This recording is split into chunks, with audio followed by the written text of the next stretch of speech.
బాగున్నారా అందరూ?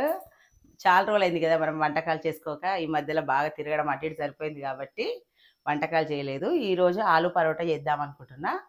ఆలు పరోటాకి ఫస్ట్ మనము పిండి తడిపేసేసుకుందాము. కావాల్సిన పదార్థాలు మైదా పిండి, అన్న రవ్వ, ఉప్పు తగినంత. మనం పిండిలోకి వేసుకోవడానికి ఆయిల్. 2 గ్లాసుల మైదా పిండి పోసేసుకున్నా. ఏ పిండితోటైతే మైదా పిండి పోసుకుంటామో దాంట్లో చిన్న సగము ఉప్మా రవ్వ, సన్న రవ్వ పోసేసుకోవాలి. రుచికి సరిపడా సాల్ట్ వేసుకోవాలి. దాంట్లో కాస్త ఆయిల్ వేసేసుకోవాలి. ఇప్పుడు ఇవన్నీ మనం ఇందులో పోసేసాం కదా, ఇవి మంచిగా మిక్స్ అయ్యే వరకు ఇట్లా మంచిగా కలుపుకోవాలా. మనం పోలేల పిండి తడుపుకుంటాం చూడు, అలాగా పిండి తడిపి పెట్టేసుకోవాలి. పోలేల పిండి ఎలా తడుపుకుంటామో ఇప్పుడు అలా తడిపేసుకున్నాం కదా, దానిపైన కాస్త ఇట్లా ఆయిల్ వేసుకున్నాం అనుకో మంచిగా మెత్తగా సాఫ్ట్గా ఉంటుంది. మంచిగా నానాలి కదా, ఒక 15 నిమిషాలు నానబెట్టుకోవాలి, మంచిగా వస్తాయి అన్నట్టు. ఇప్పుడు పిండి తడిపేసేసుకున్నాం కదా, ఆలు పరోటాకి మనకు స్టఫింగ్ కావాలి కదా దాంట్లోకి. ఇప్పుడు ఐటమ్స్ మీకు చూపిస్తాను. ఆలుగడ్డలు ఉంటాయి కదా, ఆలుగడ్డలు ఉడికించుకొని ఇట్లా స్మాష్ చేసుకొని ఉంచేసుకోవాలి. స్మాష్ చేసుకున్న ఆలుగడ్డ, కొత్తిమీర, కరివేపాకు, ఆవాలు, జీలకర్ర, మిర్చి పేస్టు, సన్నగా తరిగిన ఉల్లిపాయలు, పసుపు, అల్లం వెల్లుల్లి పేస్ట్, కూడా ఉప్పు. ఎలా తయారు చేసుకోవాలో చూపిస్తాను మీకు ఇప్పుడు.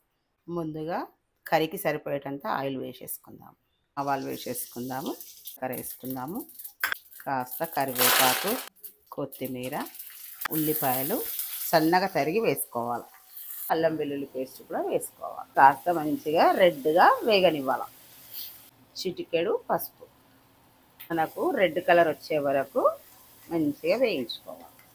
ఇట్లా రెడ్డిష్ అయిపోయాయి కదా, ఇప్పుడు దీంట్లో పచ్చిమిరము, ఉప్పు, కాస్త నిమ్మకాయ, ఇట్లా పులుపు తినే వాళ్ళు ఉంటే నిమ్మకాయ కూడా వేసుకోవచ్చు.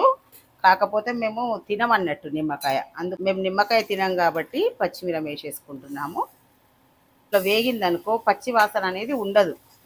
పచ్చిమిరం పేస్టు ఫ్రైలోనే దీంట్లోనే వేసుకోవాలి. కొంచెం దీంతో కూడా ఫ్రై కావాలా. రుచికి తగ్గ కొంచెం సాల్ట్ వేసుకుందాం. చేసుకున్న ఆలు ఉంది కదా, దీంట్లో వేసేసుకుందాం. ఇలాగా మంచిగా కలిపేసుకుందాం. స్మాష్ వేసేసుకున్నాం కదా, ఇలా మంచిగా కలిపేసుకోవాలి.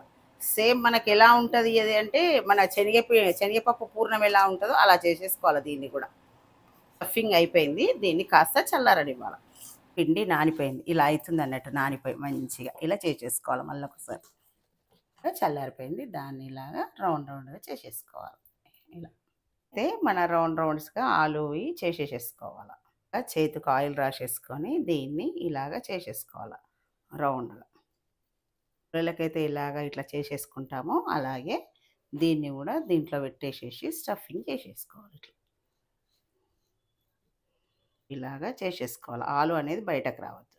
ఇలాగా ఇట్లా పోలేల పేపర్ అది దొరుకుతుంది. ఈ పేపర్ పైన చేసినా సరే, కొంతమంది రేకు పైన కూడా వేస్తారు. కాకపోతే నేను పేపర్ పైన చేస్తాను. ఈ పేపర్కి ఇలాగా ఆయిల్ రాసేసుకోవాలి. ఫస్ట్ ఇలాగా చేసేసుకోవాలి. పరోటా చేసేసుకోవడం అయిపోయింది. ఇంకా పెట్టేసేసుకోవాలా. ఇంకా వేడెక్కిన తర్వాత ఇలాగా దీనిపైన వేసేసుకోవాలన్నట్టు. ఇట్లా మన పరాటాను పెంక మీద వేసేసుకోవాలి.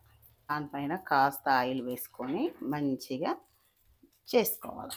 ఇప్పుడు మంచిగా వేగింది కదా, ఇప్పుడు ఇంకో సైడ్ మరలేసుకుందాం. ఇలాగా ఆయిల్ వేసేసుకుందాం. మంచిగా ఇక్కడ అక్కడ మంచిగా గోలాలి. ఇట్లా మంచిగా మాడినట్టు కావాలి, చపాతీలాగా. ఆలు పరోటా అయితే ఈజ్ రెడీ. గోల్డెన్ కలర్ వచ్చేసింది కదా, ఇప్పుడు అయిపోయింది. దీన్ని ఇట్లా బౌల్లోకి వేసేసుకుందాం. నా ఆలు పరోటా ఈజ్ రెడీ. కాకపోతే కాస్త కొంతమంది ఏమో మామూలుగా ఆలు పరోటా తింటారు, కొంతమంది కాంబినేషన్ ఏమో పెరుగు యాడ్ చేసుకొని తింటారు. నేనైతే కంపల్సరీ పెరుగు యాడ్ చేసుకొని తింటాను. టేస్ట్ చూసి చెప్తాను మీకు ఎలా ఉందో. చాలా సూపర్గా ఉంది. మీరు కూడా ట్రై చేసి కామెంట్ చేసి చెప్పండి. కానీ నా వంట నచ్చినట్టయితే like, share, comment. To Aarti Kotagiri YouTube channel. To Aarti Kotagiri YouTube channel.